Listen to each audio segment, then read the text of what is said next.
According to the Ocean Conservation for the Worldwide Fund of Nature in Hong Kong, approximately 80% of the trash in the sea is plastic, which makes sense when you take into account that 8 million tons of plastic are dumped into the ocean each year. One example in which we can really see how bad the situation is in Hong Kong took place in 2015, when 185 tons of plastic were picked up from the shores of Lap Sap 1. But since then, the situation here has gotten even worse. The worst of it can be seen during the summer. Because of the heavy rains, the marine garbage ends up in the coastlines of southwest Hong Kong. According to Edwin Lau, director of Green Earth, it is probable that in the next couple of years, beaches will no longer be usable during summertime because of the plastic waste.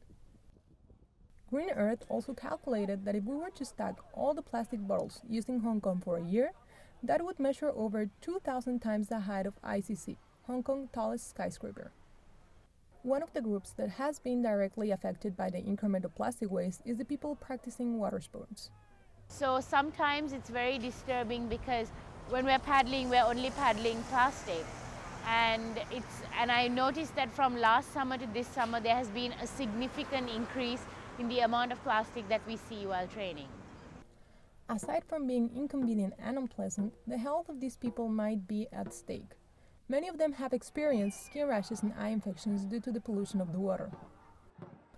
One of the main issues is that Hong Kong hosts a lot of large events such as the Art Basel or the Sevens, which usually produce a lot of plastic litter. But ironically enough, water sport events such as dragon boat races are also a big part of the problem. They use a lot of plastic bottles and rarely recycle them. But the good news is that the youth in Hong Kong is well aware of the problem and looking for a solution. An example of this might be Paddle Without Plastic, a campaign aiming to reduce plastic waste in dragon boat trainings and race events.